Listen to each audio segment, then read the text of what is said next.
Hey everybody, I am Blind Ryan. We are having a swatch at Siralim Ultimate Alpha. This is the alpha. This is the very first day that this alpha came out, and I wanted to make it very fucking clear that this is an alpha. So, why are we doing this review? Accessibility stuffs, of course. We want to see if we can help the devs find anything new that they can add. So, it's version 0.01, or it's, yeah, 0.1.4. So let's do a new game. Get out of here, mouse. Nobody likes you. Alright, different font, I notice. Callahan, at last I found you. Do not be alarmed, this is merely a dream. You are Monarch of Siralim, yes? You try to say yes, but this happens to be one of those dreams where you can't speak. You also try to nod your head, but you can't move either. In fact, all you can really do is think about how full your bladder is right now. Woo, that's a relief. Imagine how amateurish I'd seem if I'd invaded the wrong dream. And don't worry, despite your sleep paralysis, I can read your thoughts just fine, so we can communicate that way. Now then, what should I call you? You'll call me Blind Ryan, of course we will. Blind Ryan, you say. A fine name indeed. You can call me Callahan, by the way. You might think of me as a ghost or a phantasm or something like that. In other words, I don't exist in the real world. I have another question. What is your specialization? So originally in Siralim 3 there were like 6 or 5 specializations. Here there are more. Holy Christ, there's a lot of them.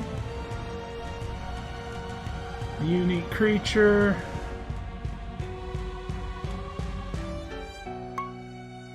As a Kabbalist, you enable your creatures to cast spells they normally wouldn't have access to.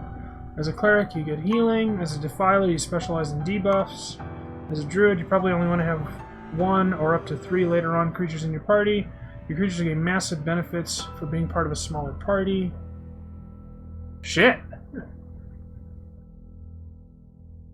That's a good one. Evoker, empower your creature's spellcasting abilities. As a Hell Knight, you'll favor creatures that specialize in attacking, of course. As an Inquisitor, you have a solution to your disposal for every problem you encounter.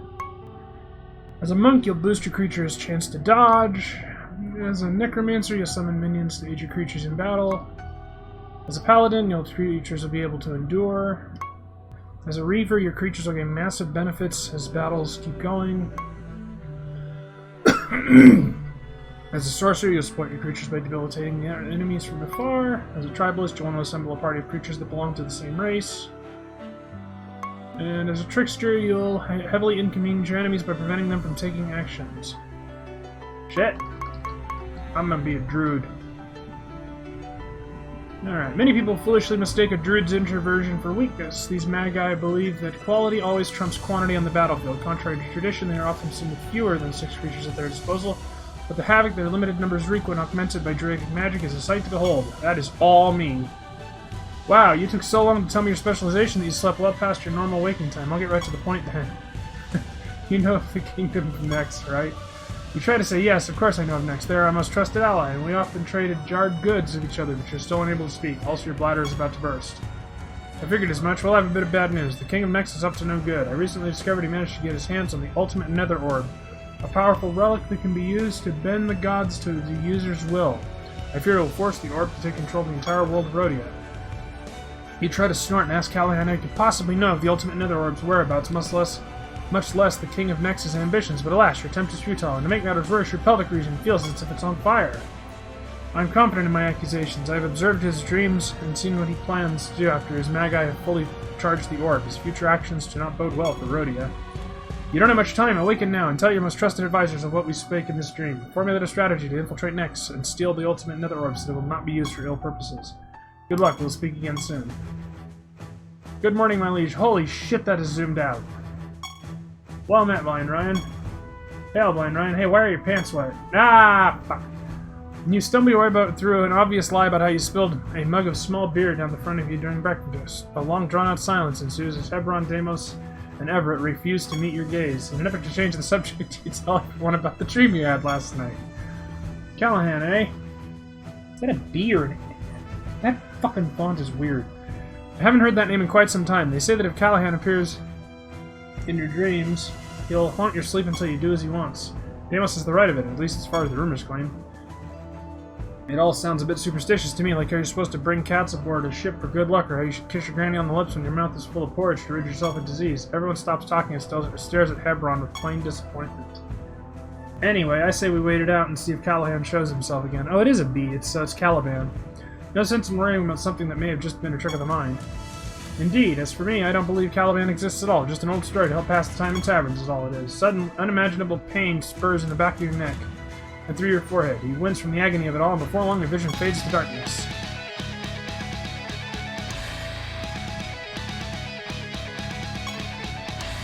You don't believe in me, eh? What must I do to prove otherwise? And why are my pants wet? What do you mean, Blind Ryan? Why are you making your voice so deep all of a sudden? Why are your eyes glowing red? And why are you floating a few inches off the ground? It's not Blind Ryan, you fool. It is I, Caliban. Quit messing around, Blind Ryan. You're not Caliban. You must be joking. Let me spell it out for you, feeble-minded knight of Siralim. Yes, I am Caliban. I do not exist in your world, but can communicate with humans through their dreams. I can also possess a person temporarily, with their permission, of course, to speak with you as I am now. So Blind Ryan had the right of it then. Caliban is real. Indeed, yes, Blind Ryan's story was true after all. I'm truly astonished at how much time you're all wasting prattling on about absolutely nothing. Now listen carelessly, as we don't have much time. You must travel to Nex and capture the ultimate nether orb before it's too late. Rally your men and summon your most powerful creatures, and let's get on with it. There's no way I'm letting Blind Ryan get into any sort of dangers. Daimos and I will handle this. I will be diplomatic about it at first, see if the ultimate nether orb even exists in Nex as you claim, then see about taking it someplace safe. Come, Hebron, we must take our leave immediately. Everett, while we're away, work with him to warn the other gods about Nex's ambitions and try to rally them to our cause. If our visit to Nex doesn't go according to plan, we'll need all the help we can get. We'll do what we must. Take care, Deimos and Hebron. Farewell. Nice meeting you, Sir Caliban. Yes, Caliban is fine, thank you. Alright, it's time to relinquish my control over this body. In the future, I pledge to communicate with you all a little more gracefully. That is to say, I won't overtake Blind Ryan's body and cause them excruciating amounts of pain. Bully!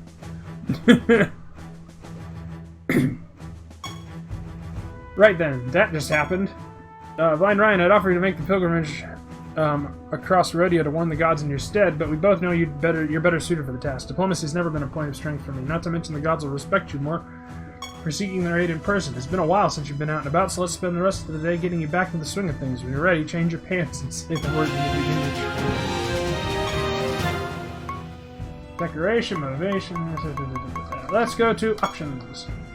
We can putz with the audio, which I've already done. You can remap the controls, that's always good, and you've got gamepad support. Display, you've got zoom, that's getting zoomed in.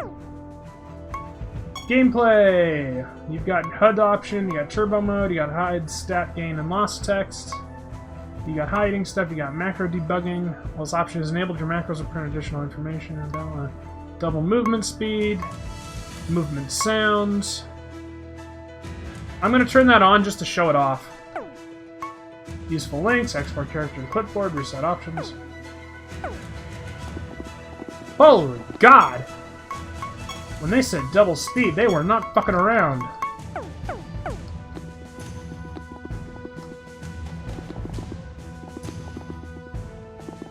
Nice.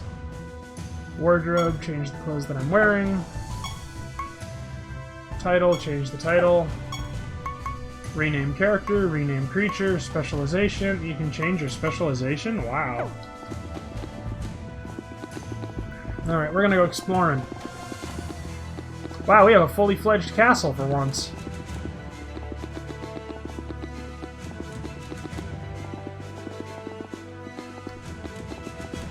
Cute! Okay.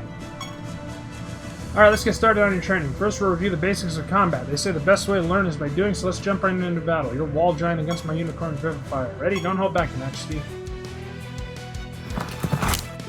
So obviously these are not how the game's graphics are going to look at the end of it. This is just an alpha, so they're using the old Siralim 3 graphics in a few places.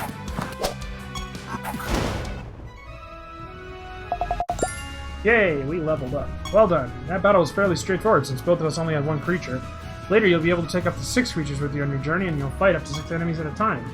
After you defeat an enemy, you'll gain some of that creature's mana. After you gain enough of it, of the same type of creature's mana, you'll be able to summon that creature and use it in battle. Since you defeated my creature, you have enough mana to summon your very own Unicorn Vivifier now. Head eastward to the Summoning Brazier and summon a new Unicorn Vivifier. Hey, I got notifications! Let's look at our creature. When this creature attacks, it deals additional damage equal to 35% of its current health. Damn. That thing hits like a truck.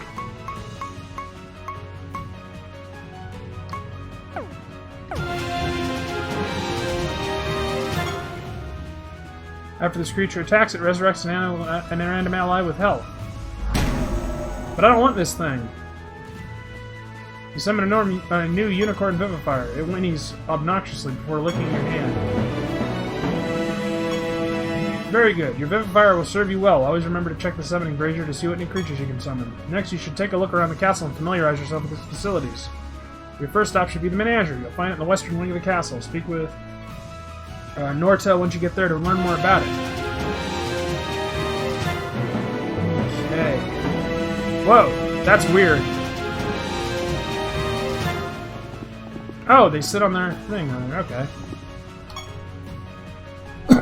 Good day, Your Majesty. Welcome to the Menagerie. So what can I help you with? You asked Morta to explain the ins and outs of the Menagerie to you. But my liege, you've lived here all your life. Certainly you know about the Menagerie by now. He has a point. But you know what? This is your kingdom. You'll be damned if anyone's going to make a fool out of you for asking ridiculous questions.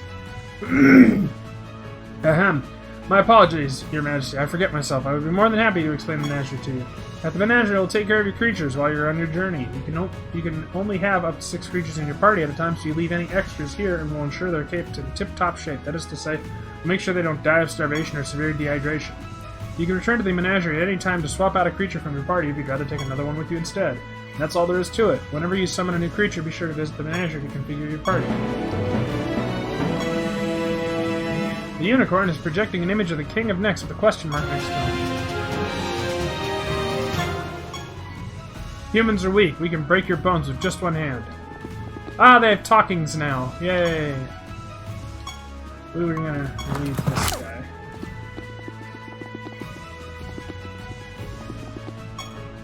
Welcome back, Line Rain. I hope you enjoyed your stroll around the Menagerie. Now you should visit Sabon the Blacksmith, who will teach you how to forge and equip your creatures with artifacts. Afterwards, speak to Ria the Enchantress. She will teach you how to craft spell gems.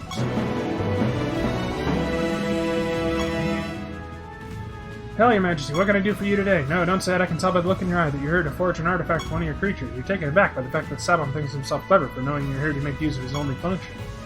Oh, no. I can also tell by the look in your eye that you think I can only forge artifacts. Well, that was creepy. Oh, the look in your eye says it all. You think I'm creepy. No worries, I have thick skin. The truth of the matter is there's plenty more that can be done to an artifact after it's been forged, but let's not get ahead of ourselves. First, I'll explain what artifacts are. Each of your creatures can equip an artifact. Artifacts come in 5 different varieties: sword, shield, staves, boots, and helmets. The type of artifact determines the primary static boost. For example, swords give a boost to attack, while boots increase in creature's speed. To create an artifact, speak with me and choose forge. Give it a try. Helmets increase health. That's what we want. Wait, what does shield do? Oh, defense. Did you not hear me? I said to forge a sword. Alright, fine.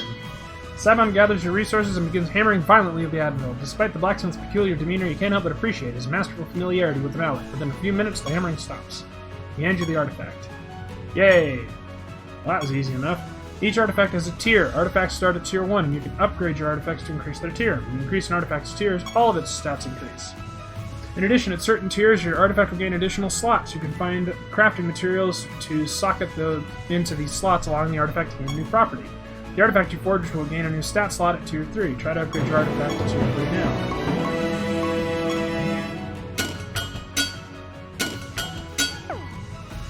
Perfect. Did you notice your artifact stats increased each time you upgraded it? As I mentioned before, your artifact also gains a new stat slot. Here, take these crafting materials and use them to socket your artifact. This will add an additional property to it.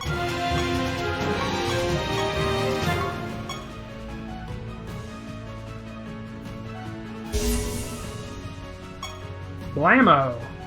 Now do keep in mind the artifact is useless if it's not equipped. Go ahead and do that now.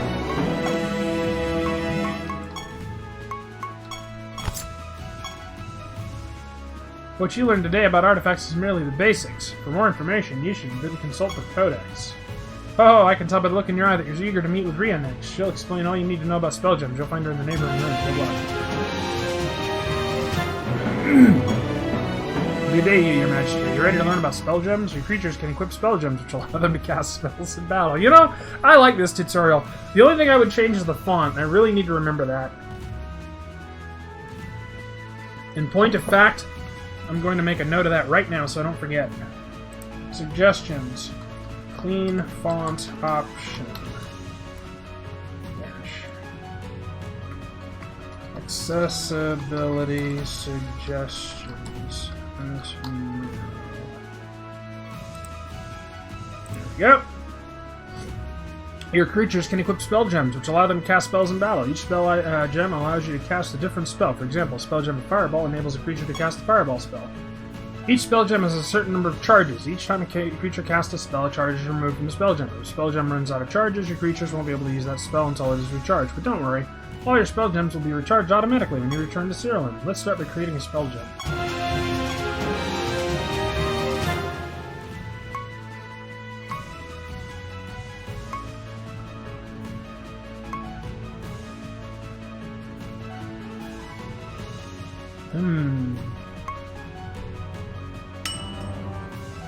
There, constriction. Next, you should equip that spell gem. So we go to creature, we go to spell gem, we go boom. Much like artifacts, spell gem also have a tier. You can upgrade your spell gems to increase their tier. At certain tiers, your spell gems will gain a new slot, which can be socketed. Alright. Lastly, keep an eye out during your travels for inscriptions. These items can be used to discover new spells. That's all. If you have any other questions, check out your codex.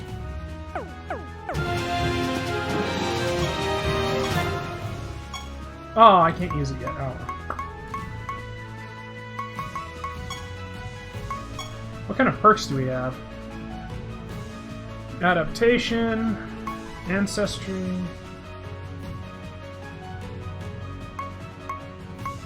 Good Christ! Lone Wolf. God, I can't wait to get Lone Wolf.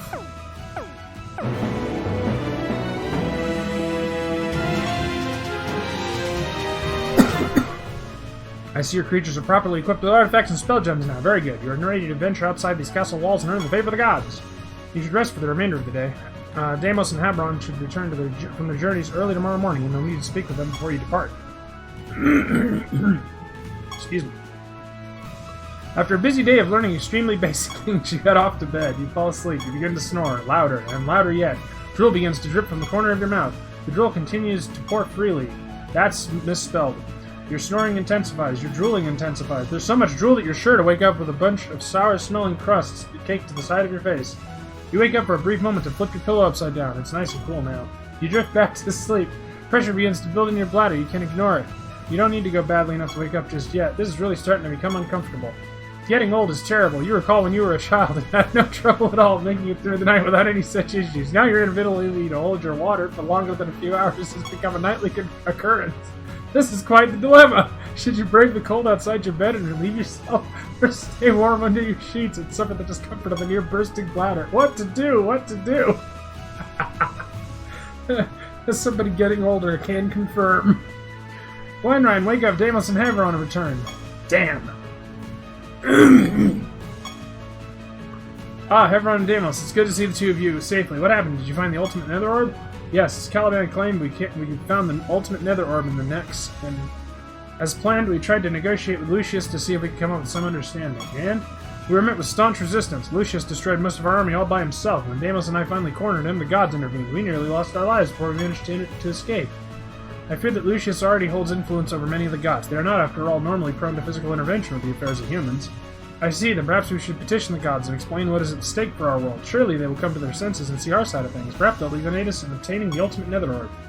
It's a good plan, but that's not our only problem now. Before we fled, Lucian vanished, and he took the ultimate nether orb with him. We have no idea where he went, but it's safe to say he won't be returning to Nex anytime soon for fear of us launching a follow-up attack. Indeed, then where do we go from here? Hebron and I will search for Lucius. In the meantime, Blind Ryan, I think you should move forward with our original plan to petition the gods and ask for help. We should first visit the Blood Grove. Apocrynox is the god of that realm. He's a master tracker, and his expertise will prove invaluable in helping us find the ultimate nether orb. That is an excellent idea indeed, Blind Ryan. Make haste to the Blood Grove and see if you can sway Apocrynox to our side.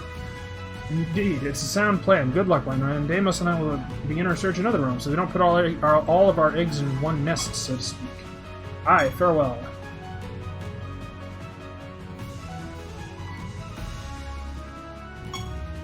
Head to the northern part of the castle and use the Teleportation Shrine. Good luck. See you see to our castle's defenses while you are away. Count on me.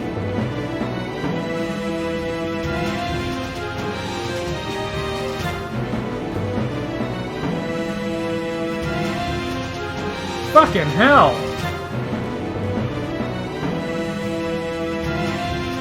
What the hell? It's spazzing out! Okay, I need to add something. Footstep sounds for the blind should take top priority in the sound queue. I just got into a quest completion loop at the end of the tutorial, and there either were no footsteps sounds or they were too quiet in comparison.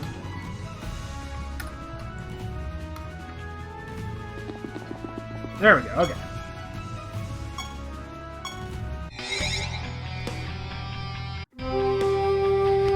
Whoa! We got monsters!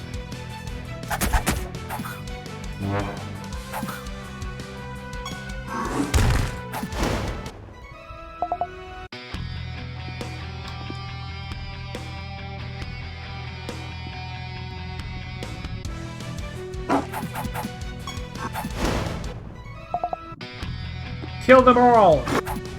We don't need to summon, we'll just use the same fucking monster we always have.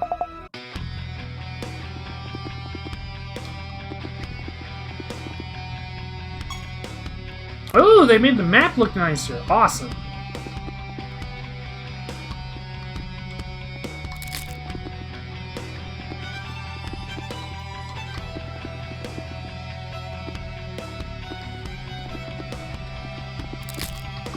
And they got all kinds of funny shit to say.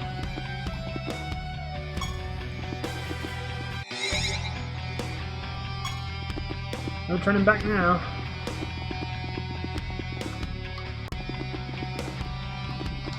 I love the vaguely Doom-sounding soundtrack.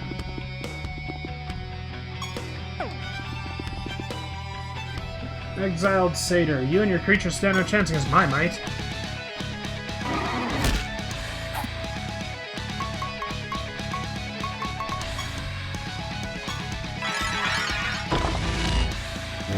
Get fucked.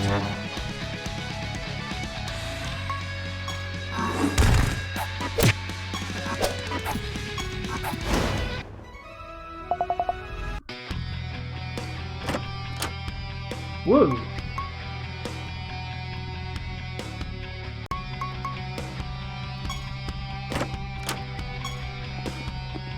Ah, it brought it all back. That's funny. So yeah, this is just like Siralim 3, except better in every conceivable way. That's exactly what I paid for. Because I bought into the, you know, Kickstarter. Yeah, this feels a lot better than Siralim 3. I'm really liking this. And I mean, this is only the fucking alpha, for Christ's sake. I mean...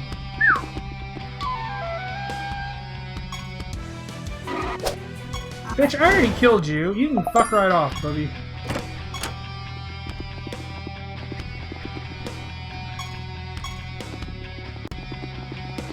Don't care, busy exploring. Gonna get through this entire thing.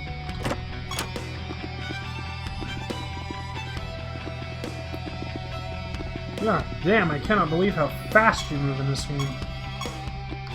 Then again, I couldn't believe how fast I moved in fucking Siralim 3 either, so... You've eaten a lot of squash. Too much, in fact. You vomited everywhere.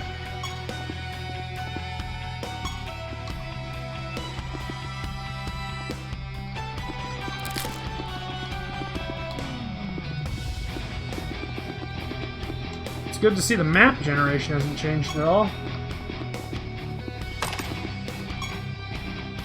Which isn't me being a dick. It honestly isn't. I mean... It is kind of comforting that the map system is pretty well the same. Because, I mean, I never had really much of a problem to begin with the map system. I liked it. Oh. It's Apocrynox. Who goes there? You merely soiled yourself from startlement. After regaining your composure, you explain the current situation to Apocrynox. Apocrynox, the god of the hunt. The ultimate nether orb. Yes, I've heard of it. In truth, I've always thought it to be a myth. However, I'd be remiss to ignore the reputable ruler of Siralim. Very well, then I will aid you in your quest to find the ultimate nether orb. But first, I must ask a favor. Deep within the blood grove prowls a powerful beast called Kichi? She's a creature of F-Tracer. Find her so I may tame her and call her my own. She will prove an invaluable asset when it comes to tracking down the ultimate nether orb. Do this for me and I will attend your knights on their quest. Kichi doesn't appear to be anywhere nearby. Make your way to the Teleportation Shrine in this realm and use it to travel to a different part of the blood grove. Yay! We got stuff. Holy shit, we got a lot of stuff. Well, that ain't how I roll. You know how I roll? I complete the entire fucking level. From start to stern. Why? Because treasure. Get out of here. Yes, yes, I know I have new notifications. Blah, blah, blah, blah, blah.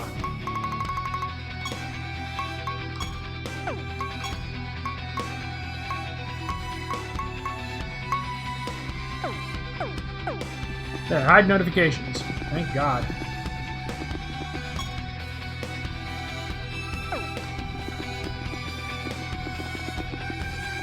Really good music. I can't believe how much better they've done with the music. I mean, it wasn't bad to begin with, so this is incrementally, you know, a step up. Oh, bring it on, motherfucker.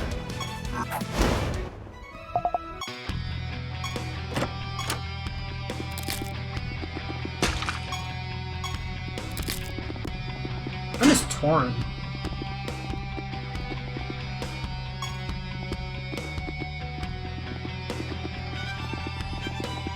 Torn, the god of rage.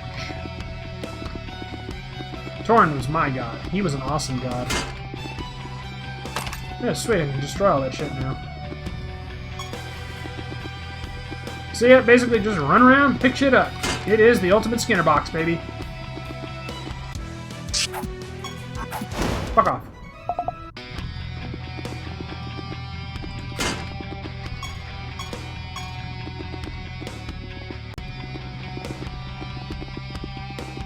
Ooh, treasure chest. Burn on that shit.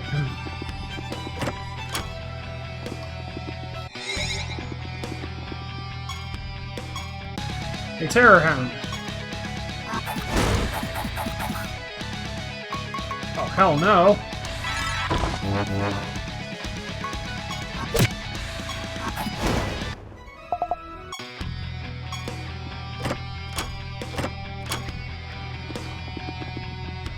Everything must be destroyed. Apocrynox must have a clean world.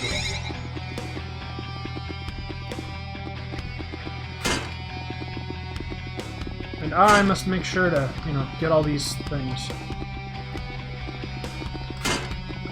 Hey, Q, we're about to hit level, we're about to hit a level. Here we go. Favorite level 1. Nice. See, the best part is you can take as little or as much time in this as you want. I take a long time because I don't fuck around. I want everything. Everything destroyed. Everything. Fuck you, fuck you, fuck you, fuck you, fuck you. Okay. And honestly, blind people should not have a hard time with this, but they may. So to any blind people playing this, if you run into something, press E. Just to make sure it's not a thing you can destroy. Oh god, they're gonna move so slow on this. They're either gonna move really slow or they're gonna miss everything.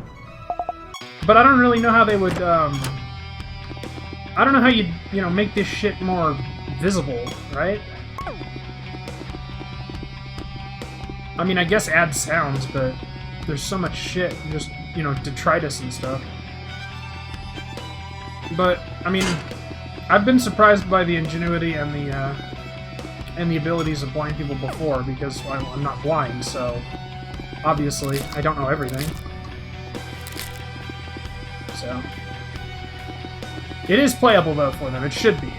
I'm like 90% sure it's playable for them. Where the fuck is that teleporter?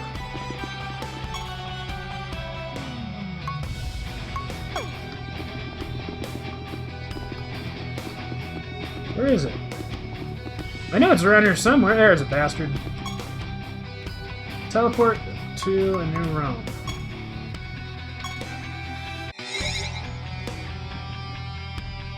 Bloodgrove 2.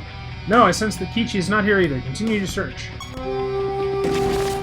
You found the treasure map. Now find the treasure.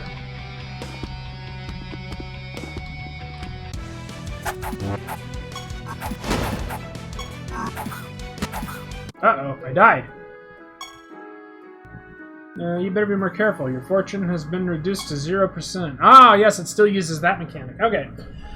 Well, I think I've shown off enough of Siralim Ultimate Alpha for the review.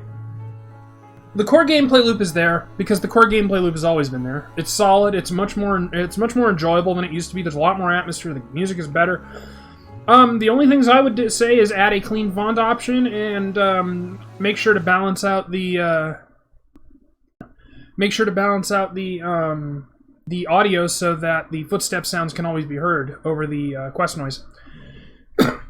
And also, if there's any way to make like a bonking noise, like for it to be for different bonking sounds for the walls as compared to something that can be interacted with. I'm actually going to list that too as a suggestion to them. Anyway, I hope you all enjoyed this alpha preview of Siralim Ultimate. I have been Blind Ryan, and I will see you all next time.